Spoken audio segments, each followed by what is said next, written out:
అందరికీ ఇళ్లు ఇవ్వాలన్న లక్ష్యంతో రాష్ట్ర ప్రభుత్వం పనిచేస్తుంది. దీనికి సంబంధించి మనతో మాట్లాడడానికి హౌసింగ్ శాఖ మంత్రి, సమాచార శాఖ మంత్రి పార్థసారథి ఉన్నారు. సార్, ఏ లక్ష్యంతో మీరు తదుపరి ఇళ్ల నిర్మాణం చేపట్టబోతున్నారు? 2029 సంవత్సరం కల్లా ఈ రాష్ట్రంలో ఉన్న అర్హత కలిగిన ప్రతి పేదవాడికి కూడా గృహాన్ని అందించాలనే లక్ష్యంతో పనిచేయబోతా ఉన్నాం. మా ప్రీతం నాయకుడు ముఖ్యమంత్రి గారు శ్రీ నారా చంద్రబాబు నాయుడు గారు మాకు మార్గనిర్దేశం చేయడం జరిగిందని చెప్పేసి మనం చేస్తాం. ఎంతమందికి ఇల్లు ఈ ఏడాదిలో కానీ వచ్చే ఏడాదిలో చేయాలని నిర్మాణం? రాబోయే 100 డేస్లో 1,25,000 గృహాలు నిర్మించాలని చెప్పేసి నిర్మాణం పూర్తి చేయాలని చెప్పేసి ఆయన లక్ష్యాన్ని నిర్దేశించడం జరిగింది ముఖ్యమంత్రి గారు. రాబోయే సంవత్సరంలో గత PMAY 10 ఏదైతే కార్యక్రమం ఉందో దాంట్లో మిగిలిపోయిన 8,25,000 ఇళ్లని ఒక సంవత్సర కాలంలో పూర్తి చేయాలని చెప్పేసి కూడా ప్రీతమ నాయకుడు మన ముఖ్యమంత్రి గారు మార్గనిర్దేశం చేయడం జరిగిందని చెప్పేసి మనం చేస్తాము. దానికి అనుగుణంగా అన్ని విధాల ఆర్థిక వనరుల్ని, అదేవిధంగా ఏదైనా సమస్యలుంటే వాటిని కూడా పరిష్కరించమని చెప్పేసి మరి అధికారులు కూడా ఆదేశించడం జరిగింది. ప్రభుత్వం రాష్ట్ర ఖజానా ఖాళీ అని చెప్పి ప్రభుత్వం పదే చెప్తుంది. దీనికి సంబంధించి నిధుల విషయంలో ఎట్లా సమన్వయం చేసుకోబోతున్నారు? అంటే దీంట్లో మేజర్గా ఆర్థిక వనరులు కేంద్ర ప్రభుత్వం కేటాయిస్తూ ఉంది. కేంద్ర ప్రభుత్వం ద్వారా నిధులు వస్తూ ఉన్నాయి. ఏదైతే రాష్ట్ర ప్రభుత్వం చెల్లించాల్సిన వాటా ఉందో ఆ వాటాని మరి ఆర్థిక శాఖ ఉన్నతాధికారులు కూడా వారు సూచనలు చేయడం జరిగింది. వాటిని ఏ విధంగా అయినా సరే సేకరించి నిధులు అరేంజ్ చేసి ఆ ఇల్లు పూర్తి చేసే కార్యక్రమాన్ని చేయమని చెప్పేసి ఆదేశాలు ఇవ్వడం జరిగింది.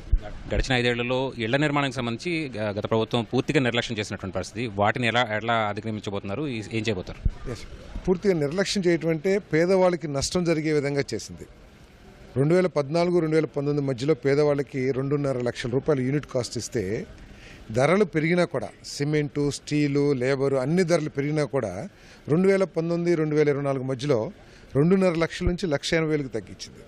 తగ్గించడమే కాకుండా అంతకుముందు SC, STలకి అదనంగా వచ్చే ఆర్థిక సహాయం ఏదైతే ఉందో 50,000 నుంచి 1,00,000 రూపాయల వరకు దాన్ని కూడా పూర్తిగా ఎగ్గొట్టేసింది.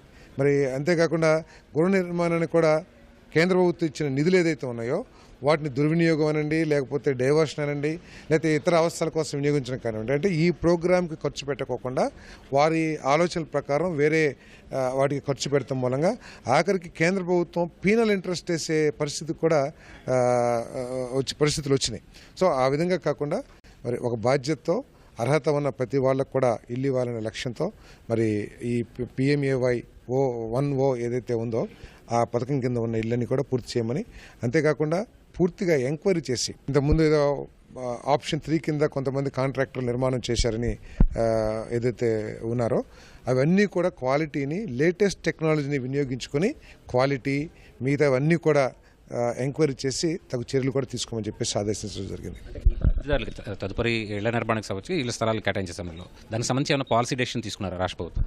అంటే 3 సెంట్లు రూరల్లో, అదేవిధంగా 2 సెంట్లు అర్బన్లో ఇవ్వాలనేది ఎలక్షన్లో కూడా ప్రకటించడం జరిగింది. ఇప్పుడు ప్రభుత్వ ఆధీనంలో ఉన్న స్థలాలు ఏదైనా ఉంటే కనుక అవి 3 సెంట్ల లెక్కనే పేదవాళ్ళకి అందించమని చెప్పేసి కూడా ఆదేశాలు ఇవ్వడం జరిగింది. వీటన్నిటికీ మించి గత ప్రభుత్వం అంటే వైఎస్ఆర్ కాంగ్రెస్ ప్రభుత్వం ఉద్దేశపూర్వకంగా రాజకీయ కారణాలతో, రాజకీయ కక్షలతో తెలుగుదేశం పార్టీ కేటాయించిన, తెలుగుదేశం ప్రభుత్వం అలాట్ చేసిన ఇళ్ల నిర్మాణం పూర్తయినా కూడా, లేకపోతే కొంత స్టేజ్ వరకు కట్టినా కూడా వాళ్ళకి ఇవ్వాల్సిన డబ్బుల్ని ఇవ్వకోకుండా ఎగ్గొట్టింది. సో వాటన్నిటికీ కూడా ఏదైతే బకాయిలు ఉన్నాయో 2014-2019 మధ్యలో బకాయిలు వాటన్నిటిని కూడా ఇచ్చేయమని చెప్పేసి కూడా ఆదేశాలు ఇవ్వడం జరిగింది. మధ్యాదాయ వర్గాలకి ఎలాంటి హౌసింగ్ చేయబట్టబోతున్నారు, ఏం చేయబోతున్నారు? ఇప్పుడు మన రాష్ట్ర ప్రభుత్వం దగ్గర మున్సిపల్ కార్పొరేషన్ ఏరియాస్లో కొంత భూమి అందుబాటులో ఉంది ఇళ్ల నిర్మాణం కోసం.